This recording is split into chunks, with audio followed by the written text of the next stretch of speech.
Tech stress. Ah! I don't get it. I don't get it. Oh, yeah, right. I forgot. Thank you, Indy. He reminded me that even with the tech stress, it is still a beautiful morning. But I got to tell you, the hot weather, I think it might be over for us. Yeah.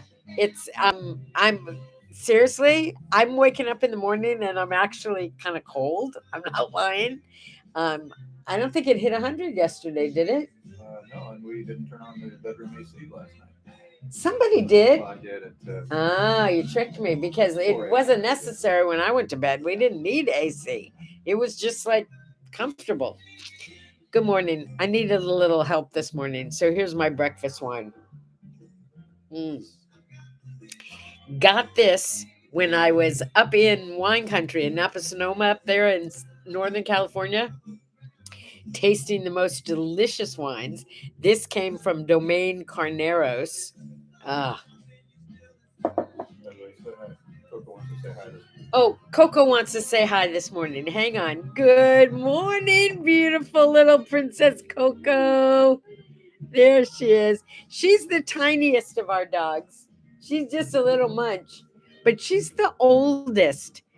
And according to Indy, I didn't know her when she was a baby, but according to Indy, she was a feisty little go getter. She used to go out in the desert by herself and like fend off big dogs and coyotes and crazy desert animals, right? And bring me birds and bunnies. And bring home birds and bunnies. Ew. She's a big desert hunter dog. Yeah, she was a hunter dog. All right, thank you for reminding me that it is a beautiful morning because I won't lie. I'd kind of forgotten. This whole thing with the you got to put up some kind of little thumbnail. It used to be automatic. It would take the picture of me as I was starting. It doesn't take pictures anymore. So I'm not sure how to work it. I'll figure it out. Um okay. Since I'm already kind of feeling a little bit pissy because of this, can I start out with a rant? Do you mind? Let me get it out of my system. Thank you. All right.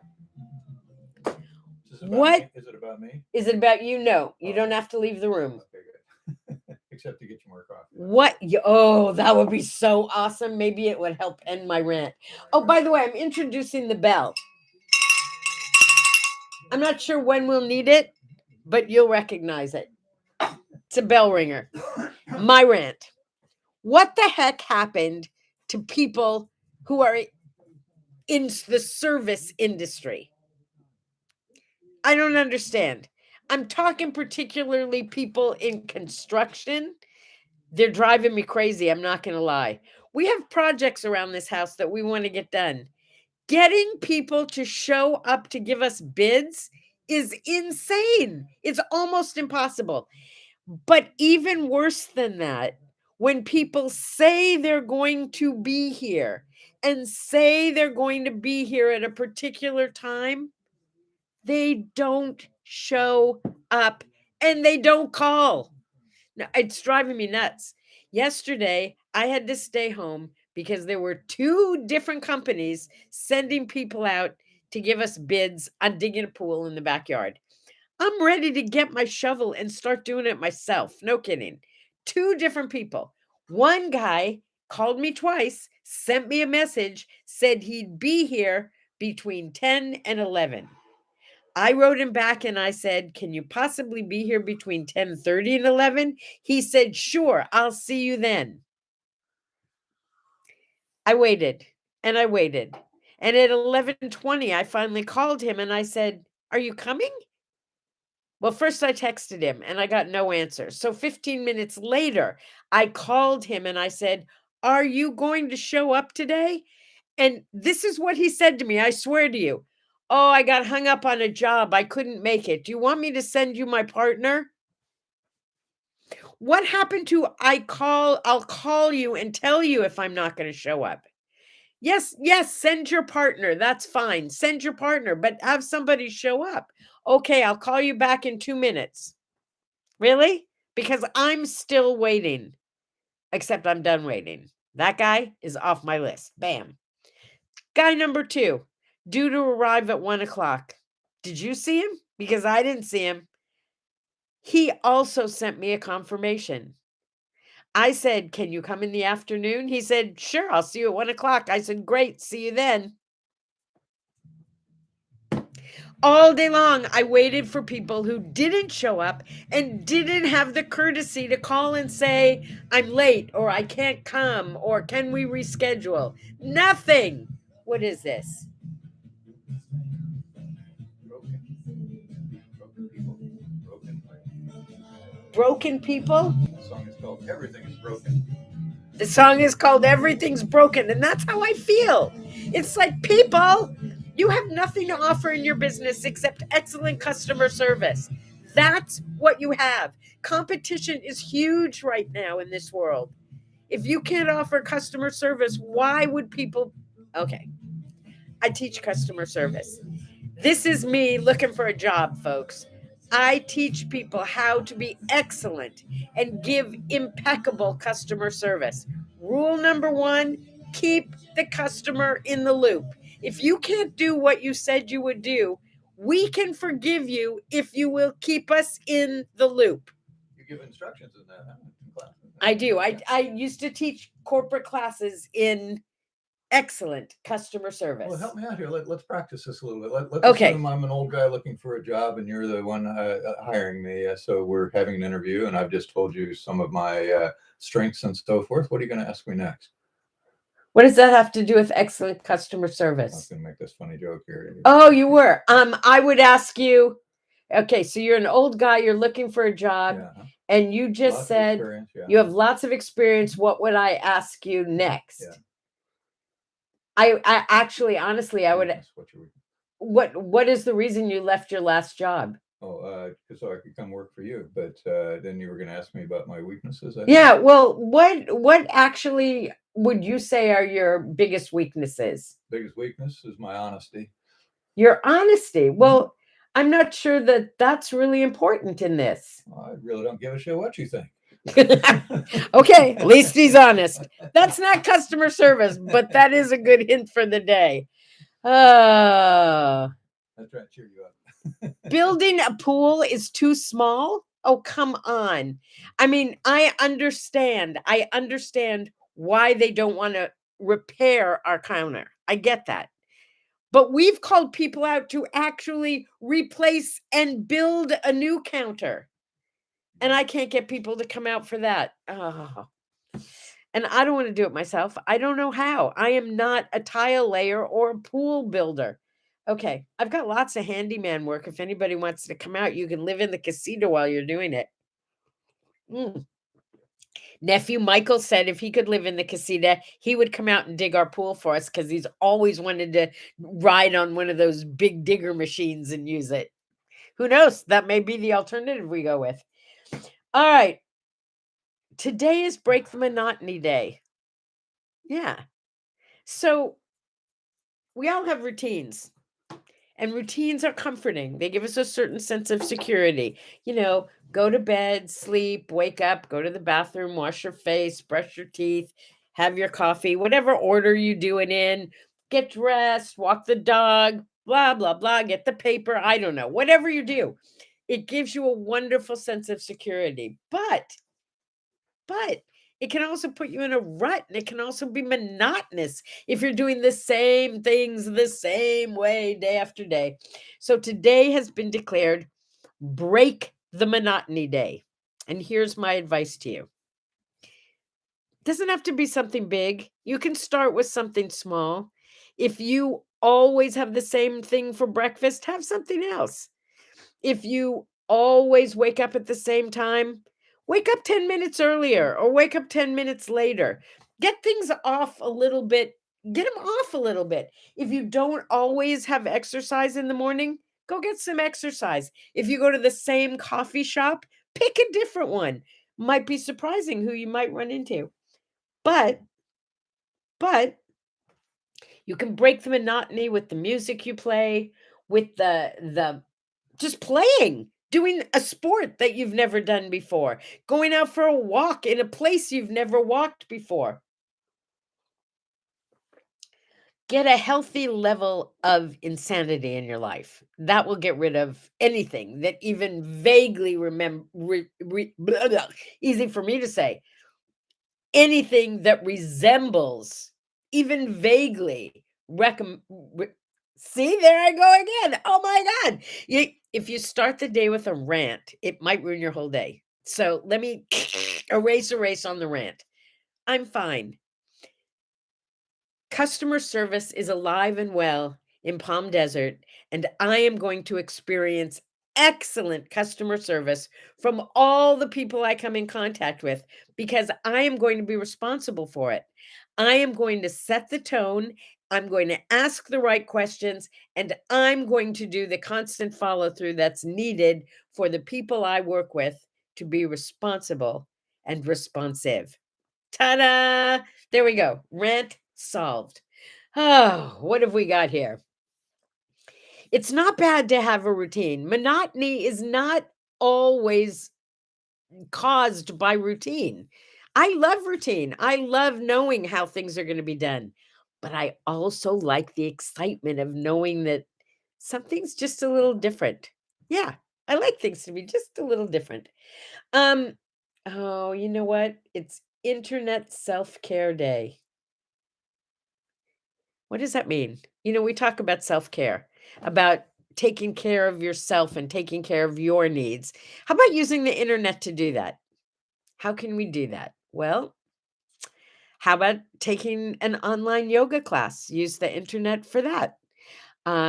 Doing some online meditating, guided meditations. That's available everywhere online. Listen to some awesome music.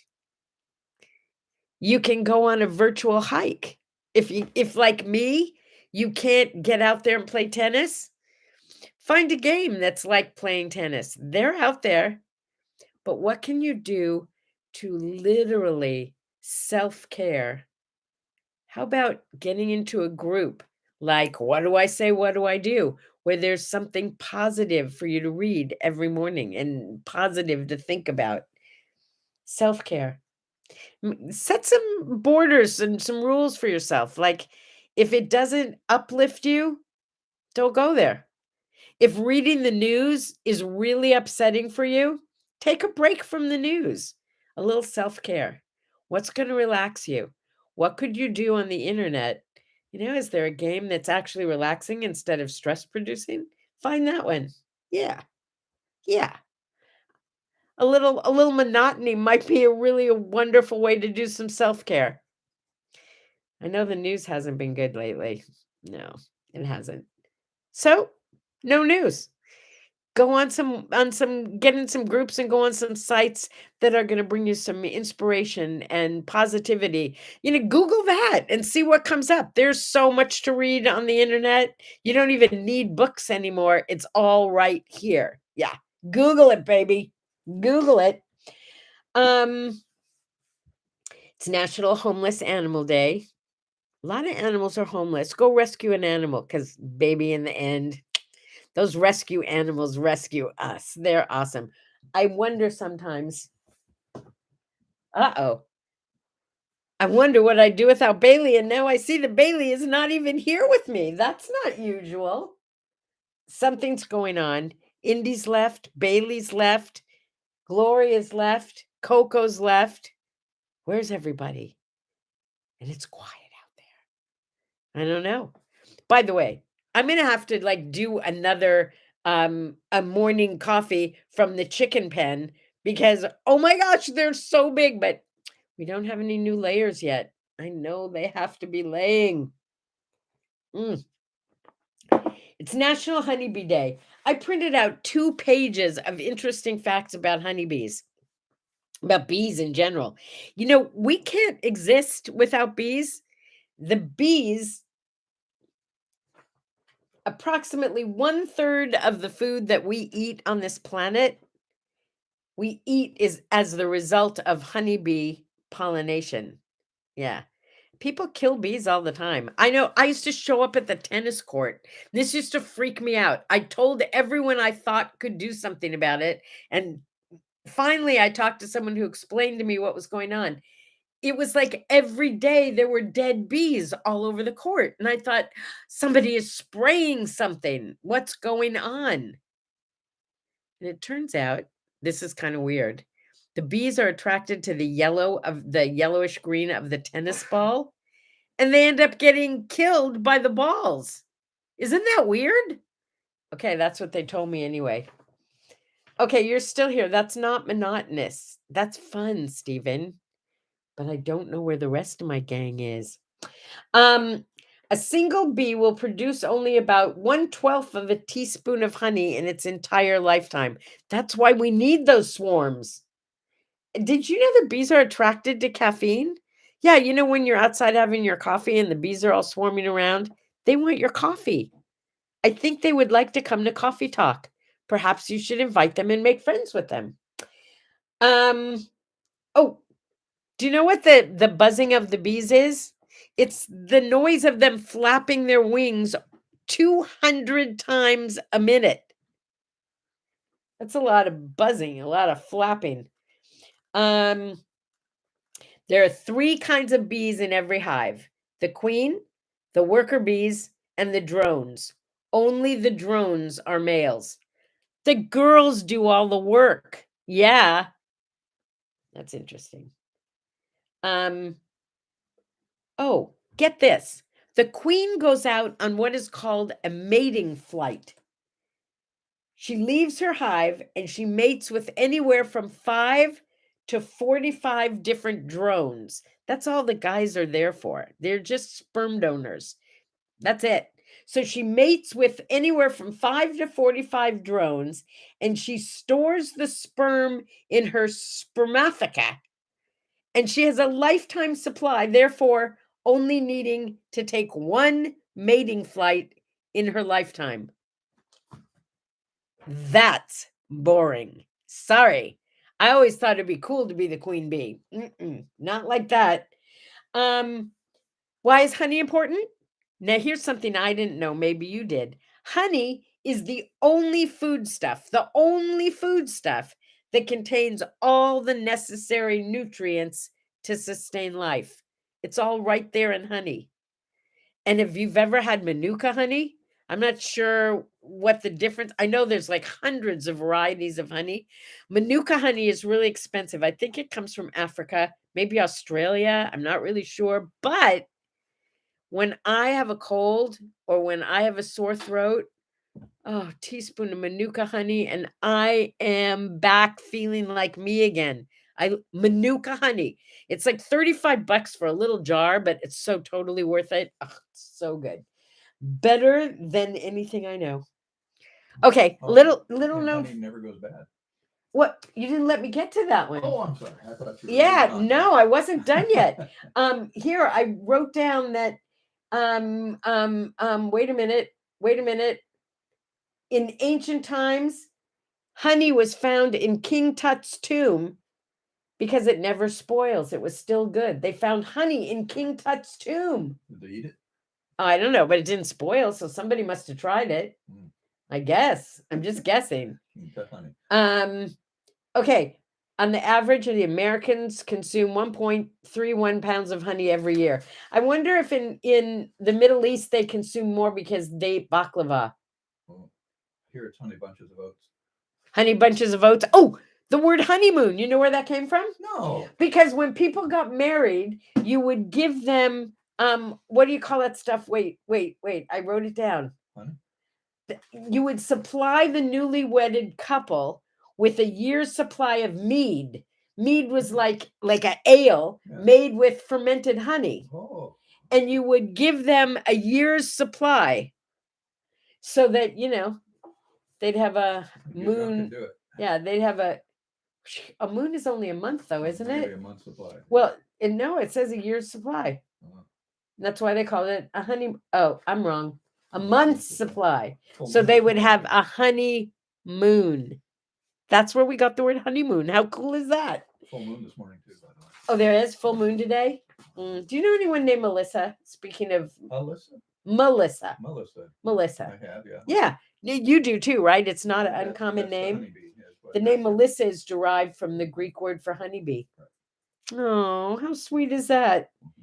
And it is said that beekeeping is the second oldest profession. Yeah. It's been around for like 4,500 years. Yeah. We won't talk about the first oldest. Shh, shh, shh. Okay, it's Poets Day. We've been doing enough poetry lately. I'm not dealing with that. But it is Senior Citizens Day.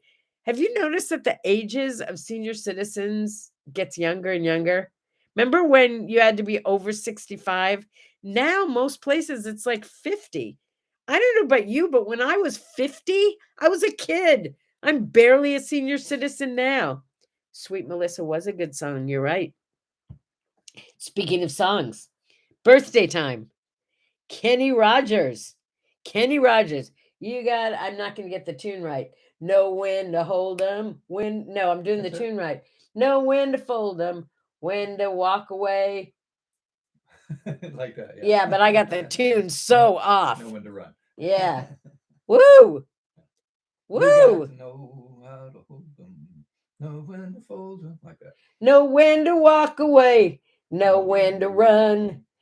When There's plenty of time to get you when you're. Yeah. Oh, I love that song. I love that song. A good song. And back in the old days, my daughter and I would go to Vegas and she would look for the slot machines that were Kenny Rogers slot machines because yeah, I know it was awful. I'm sorry. I'm sorry it was awful. I'm humiliated. I am.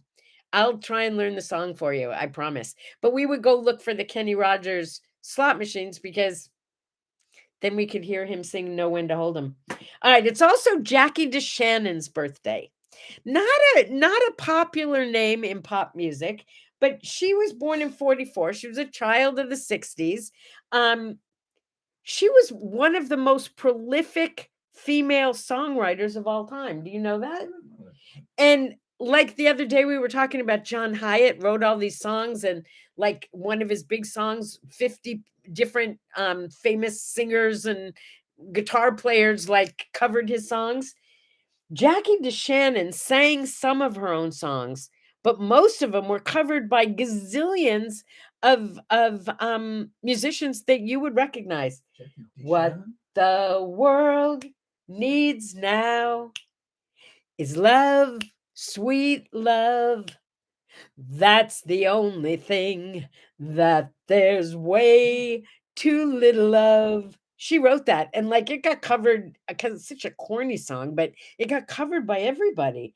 And how about put a little love in your heart? That's her too. And here's the one that got me.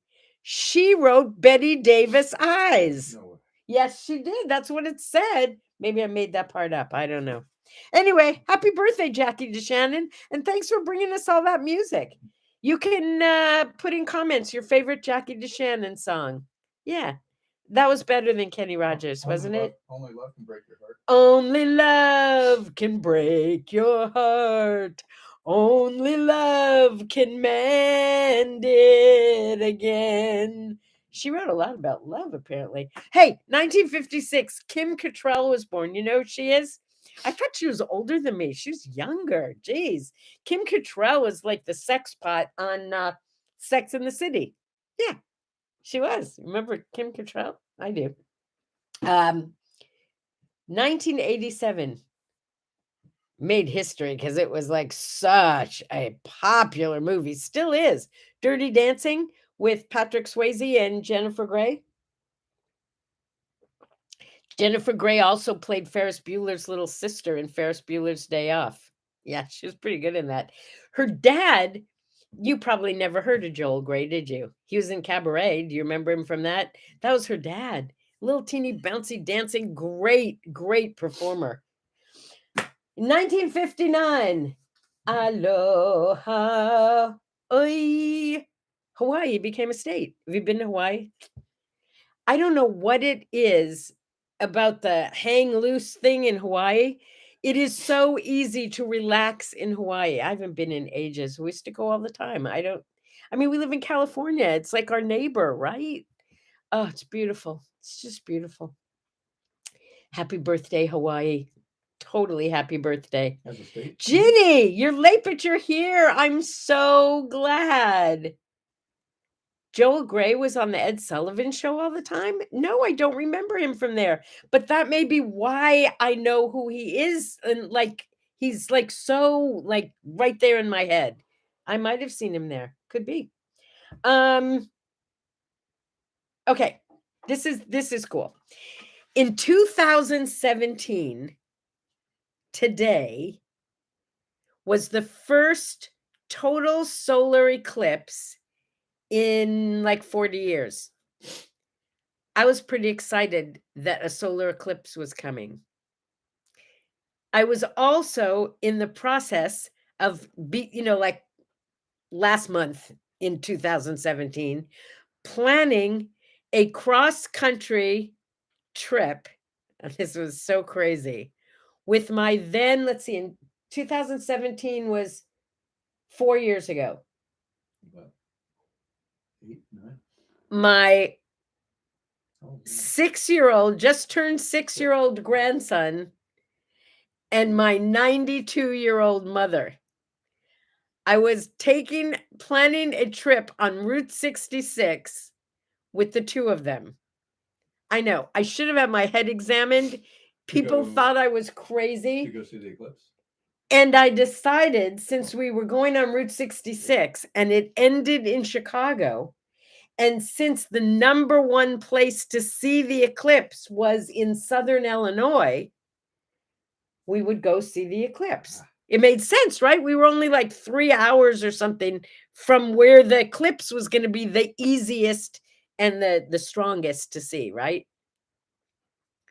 What an adventure. What an adventure. What should have been like a 3-hour journey. Maybe it was longer. Maybe it should have been 4 or 5 hours. We were going to spend the night and then go see the eclipse the next day. Well, apparently I wasn't the only one that had that idea. So when we tried to get a hotel room that had 3 beds or 2 rooms, there was no room at the inn. We finally found a place. We had to drive a lot longer than I expected. It was such a dump, but at least we had a place to sleep, right? And when we got there, we had to wait like 2 hours while they got the room made up. But walking distance away, you'll remember this, Indy, because I sent you a message when we got there. We had to go to a Steak and Shake. Oh, yeah. And we'd never been to one before. And Indy had told me that growing up, he always went to Steak and Shake, and it was so delicious. It wasn't bad. Anyway, so we are like mega excited. Fritzy at 92 is excited. Max at 6 is beyond himself. We had the special glasses ready. We had a little picnic lunch. We were going to go sit in a park somewhere and watch. Not too far away from us, there was this whole group of, I would say, probably 30 young teenagers partying, laughing, singing. Max went off to play with them. He became their little mascot. We were having a great time, and it was getting closer and closer and closer. And it started getting darker and darker. Yeah. And then the cloud cover came in. The cloud cover. You know what that means? That means we drove all that way and we saw absolutely nothing. You saw the eclipse of the eclipse. We saw an eclipse of the eclipse. We did not see it, except for maybe this much. And because everybody else had the same idea, the traffic was unbelievable. We tried to get into this spot that was supposed to be the premier place. It was at some college down in Southern Illinois. We never got in, but we had the best time. We had so much fun, but we did not see much of an eclipse, and we drove all that way to do it. That was kind of upsetting. Oh, Ginny wants me to sing. She wants me to sing Kenny Rogers' song because Stephen, if you're not reading the comments, you're missing it. Ginny came in late, okay? And Stephen says to her, Ginny, ask Sandy to sing a Kenny Rogers song. Go ahead, I dare you. And Ginny says, Sandy, sing Kenny Rogers, please. No problem. You ready?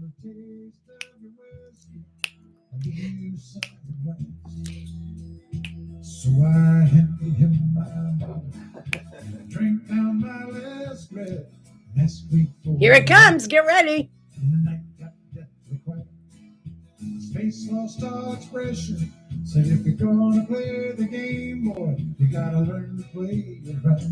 You got Know when to hold 'em, know when to fold 'em, know when to walk away, and know when to run. You never count your money while you're sitting at the table. There'll be time enough for counting when the dealing's done. See, that wasn't so bad, was it?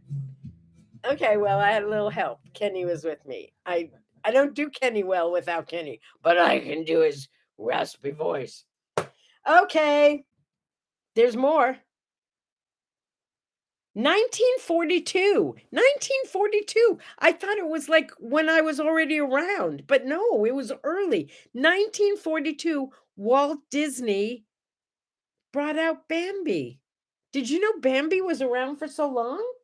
42? 1942, back when bread was a nickel and so was old what's her name. Anyway, Bambi. Yeah. Did you like Bambi when you were a kid? I don't know about you, but Bambi was so cute, but it was such a sad movie. Do you remember when Bambi's mom died? Wow, it was like traumatic. I can't believe they made that for children. Yeah. Maybe they didn't really make it for children. You remember when they used to come out with those funny short movies? There was one called Bambi versus Godzilla. No, I don't. It was like a 3-minute clip, and it started out with the Disney-like Bambi in the woods. And Bambi, just grazing in the woods. And then all of a sudden, here comes Godzilla and stepped on. Stepped on Bambi? Yeah. Thanks for sharing that. Ew. Bambi versus Godzilla. Okay, so in Bambi case you has were a big wondering, tail, yeah, Bambi cannot take on Godzilla and win. Cannot. Ginny, thank you for asking.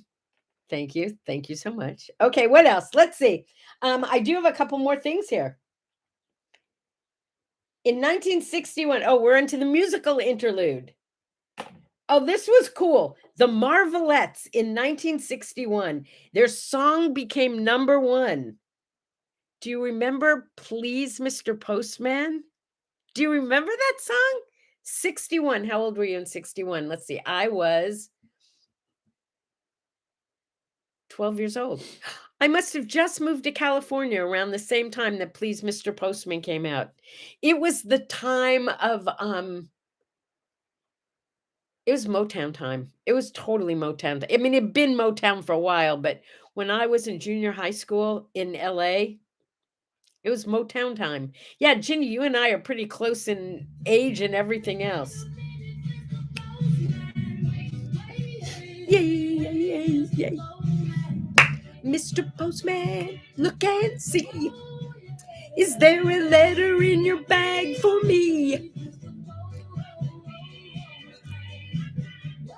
This is right about the same time we were doing the twist, remember? I'm gonna do the twist and it goes like this. I can't wait till we get to Chubby Checker's birthday again. Also, the Lovin' Spoonful in 1965. Do you believe in magic? That was like, I believe in magic. I believe in magic. I do. You know, I used to work for a magician, right? I used to be a magician's assistant. Yeah. I know how a lot of those tricks work. Mr. Postman, are you serious? I changed it accidentally. That was a cover of Mr. Postman by the Beatles. Yeah, They had a big hit with Mr. Postman. I didn't even know that. So did the Carpenters. And the Carpenters did. Mr. Postman was a big deal. Okay, in 1980, Linda Ronstadt starred on Broadway in The Pirates of Penzance, or Penzance, however you want to say it. Yeah. When I was a lad, I served a term as office boy to an attorney's firm. I cleaned the windows and I washed the floors and I polished up the handles on the big front doors. Yes, she polished up the handles on the big front doors. Oh, I polished up the handles so carefully that I became the leader of the Queen's Navy. I probably the Queen's Navy. Yeah, I probably changed the words a little bit, but that was pretty close. That wasn't bad, was it? I figure you knew some of that. Yeah, there you go. See, I know more than just rock and roll. All right, it's time for word art. Drum roll, please. That was very close to a drum roll. All right. This is an important message for all of you. Thank you for listening to my rant and letting me get over that because I'm fine now. Be positively, indubitably, don't you love that word, indubitably? Unquestionably, 100% you. Yeah, because nobody's better at it than you are. And don't let anybody tell you how you're supposed to be, because you already are exactly the way you're supposed to be.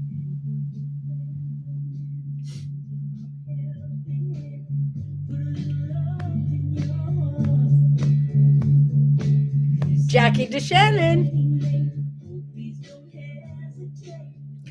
Put a little love in your heart.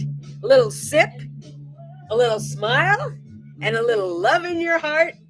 Because it's Saturday morning coffee with Sandye and Indy and the dogs and the chicks and all my friends at home.